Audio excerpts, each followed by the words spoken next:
Good evening to you. This is Flow News at 6 p.m. on Flow 94.9 FM, the Flow of Garden State.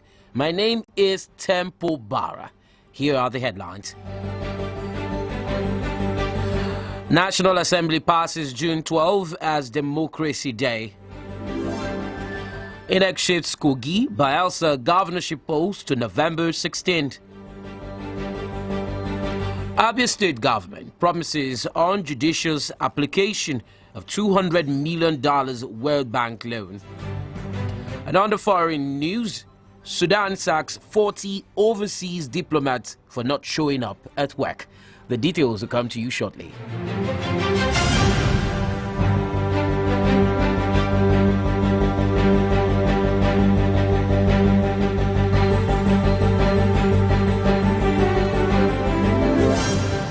Glad you're tuned in to Flow 94.9 FM. Here are the details of the news.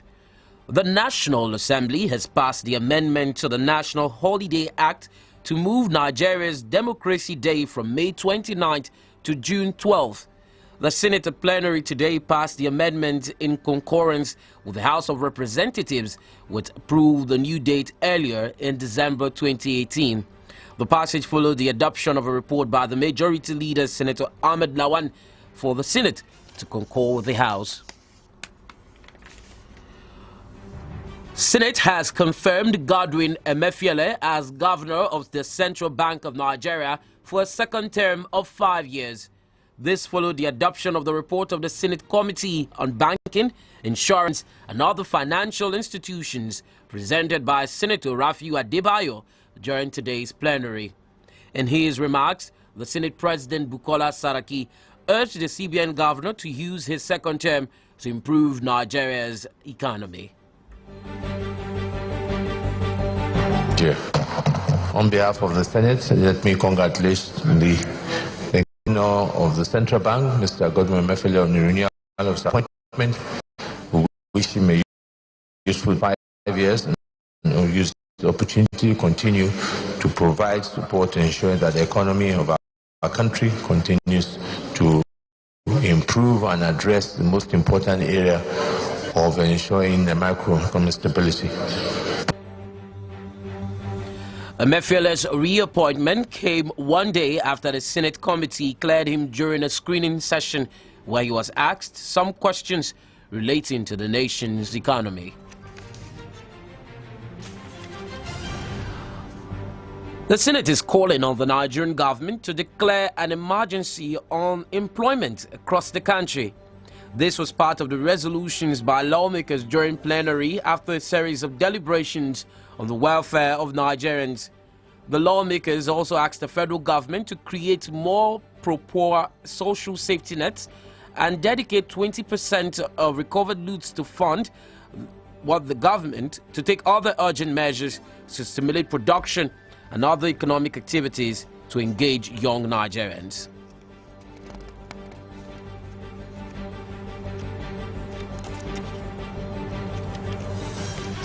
Moving on, Borno State Governor Kashim Shettima has thrown his weight behind his Kano State counterpart Umar Ganduje by taking a swipe at Nigerians, faulting the decentralization of the Kano Emirate. The governor, who is leaving office in 2 weeks, expressed concern that northern Nigeria is always in the news for the wrong reason when there are more important issues that everyone should worry about.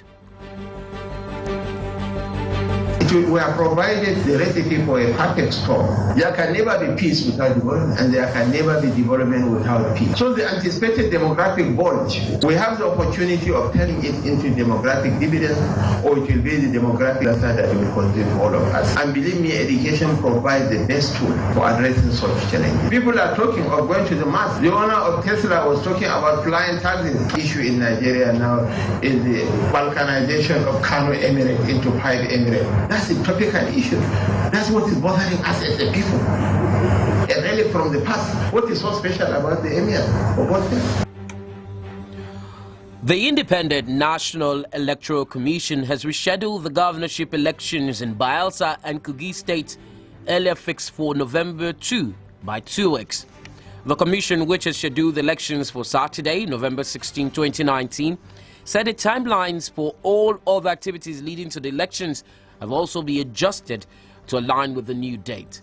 The decision came barely 48 hours after the Deputy Governor of Bayelsa State, Bodiboa John Jonah, led Bayelsa stakeholders on a courtesy visit to the chairman of INEC, Professor Mahmood Yakubu, demanding an adjustment in the date of the governorship elections.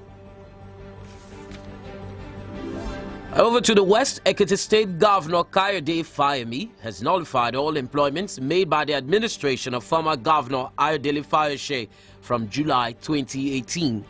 The Commissioner for Information, Muyiwa Olumilwa, announced at the press conference in Ado that the employments lacked due process and were hurriedly done after Fayemi won the governorship election in the state last year.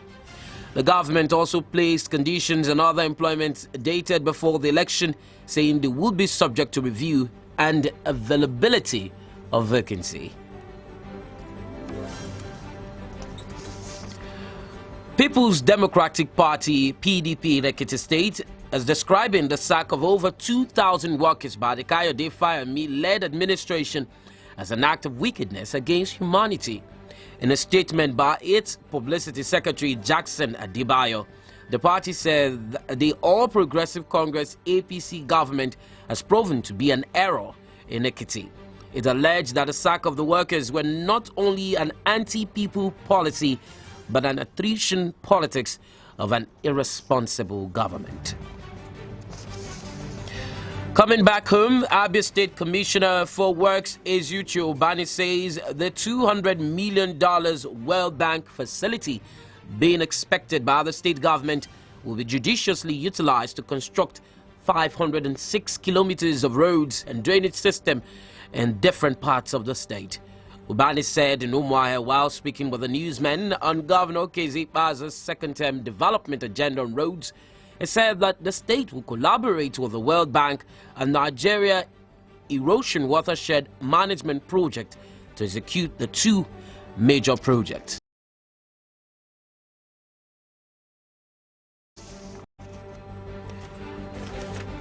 Still on news from home, the National Assembly and House of Assembly Election Petition Tribunal sitting in Umuahia, the Abia State capital, has dismissed petitions filed by the All Progressive Grand Alliance ABGA candidate for Ahafia South constituency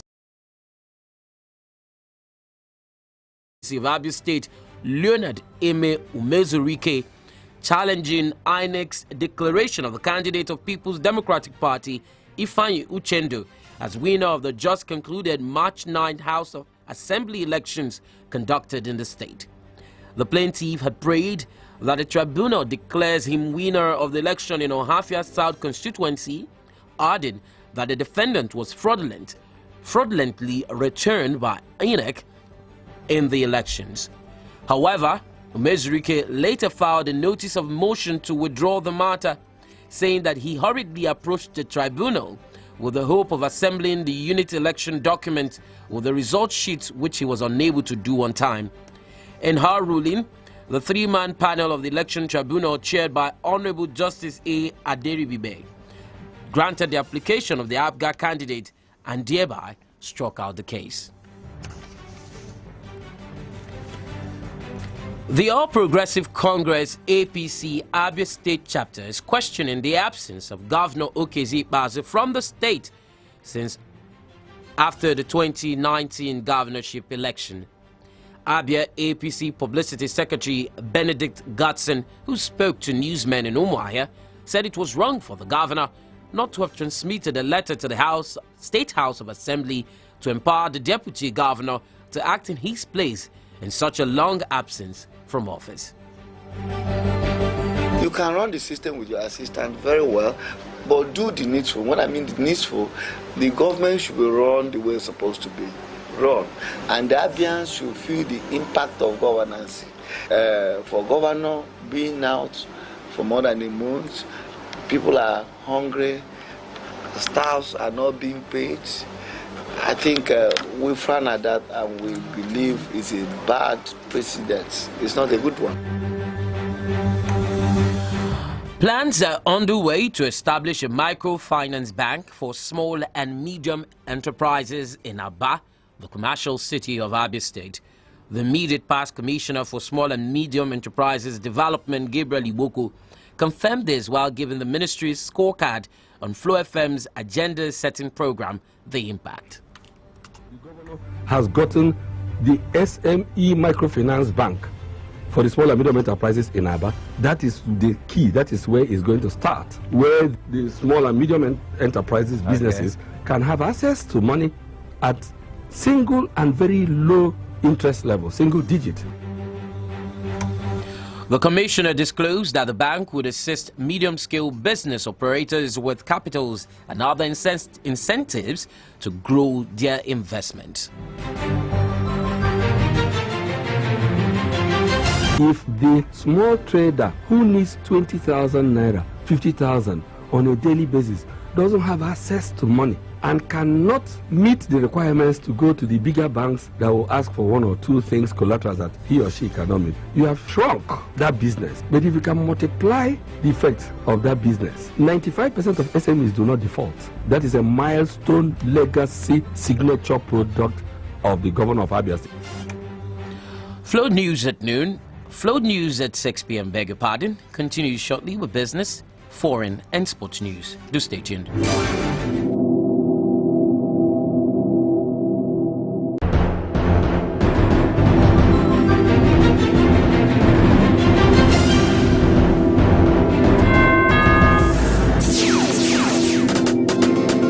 Abia, God's own state, this is Flow 94.9 FM.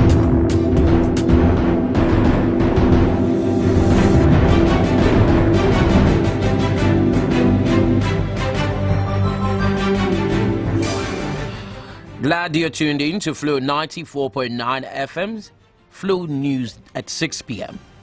Away from the shores of Nigeria, South Sudan has sacked 40 overseas diplomats for not showing up for work for many years. The foreign ministry in Juba said it had tried in vain to engage with the diplomats who were absent without appointed leave over the past few months and years, including some posted to embassies in the United States and the United Kingdom. None had replied or returned home after finishing their postings, prompting their mass firing in a Tessa memo issued by the foreign ministry. In business, Minister of Finance Zainab Ahmed has said that taxpayers' base in Nigeria has, within the period of 3 years, increased by 23 million. Ahmed said the taxpayers' base has increased from 12 million in 2015 to 35 million in 2018. She added that a total of 2.7 billion naira has been released as part of capital releases for the first quarter of 2019. To bring us sports update, David Oku is standing by.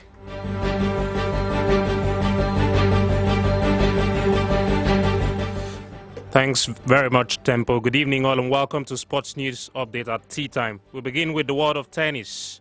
Australia's Nick Kyrgios forfeited his second-round match at the Italian Open after walking off court against Norway's Casper Ruud. The 24-year-old was in the deciding set when he was given a game penalty, reportedly for swearing, to trail 2-1. He then kicked a bottle, threw down his racket, hauled a chair on the court, picked up his bag and walked off. Kyrgios has a history of fines for poor behavior on court, and in March clashed with a fan at the Miami Open. And looking at the transfer window now, here's a big one. Eintracht Frankfurt striker Luka Jovic has completed a £52.4 million move to Real Madrid, according to sources. And finally, stories making the rounds from Nigeria says the Nigerian Football Federation says Christian Chukwu, a former captain of the Old Green Eagles, has arrived in the UK for medical treatment. NFF Director of Communications Ademola Olajire said in a statement that the former Super Eagles chief coach arrived in London in company of his wife, Lilian Nkiruka. He said Chukwu traveled with his wife aboard a Virgin Atlantic airline flight from Lagos. That's it in Sports News Update. My name is David Oku. I hand you back to Temple Barrah.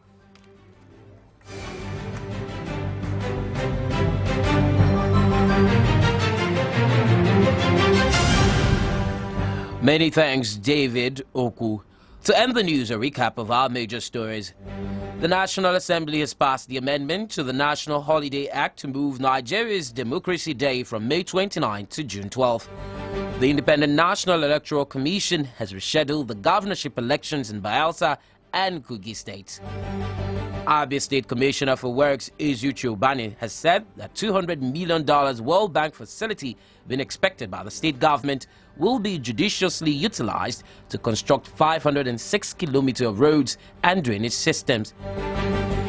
And on the foreign scene, South Sudan has sacked 40 overseas diplomats for not showing up at work for many years. Thank you for being with us. Do remember that security is everyone's business. Provide useful information to security agencies to ensure your security. Join us at 6:45 a.m., at noon and at 6 p.m. every weekday for additional newscast. This is Flow 94.9 FM, the Flow of Garden State.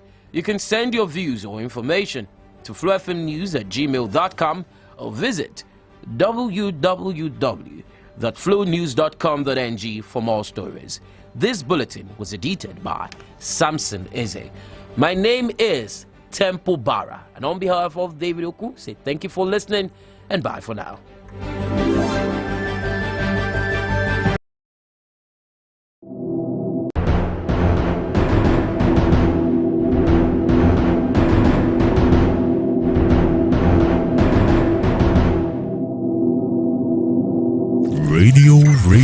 Radio. It's not just radio anymore. Flow 94.9 FM brings you something big and new. Let's give you that camera light action effect, which is also part of our complete outside broadcast services for all your event coverage, both recorded and live. Juicy offers await you as you do business with us. Let's go. So what do you have? Is it a wedding, cultural event, birthday, conference, seminar, or showbiz? Whatever it is, we are always ready and set to give you what you need. We also run visual advert for your company, products, and services. And we air not just on radio, but also on our online TV.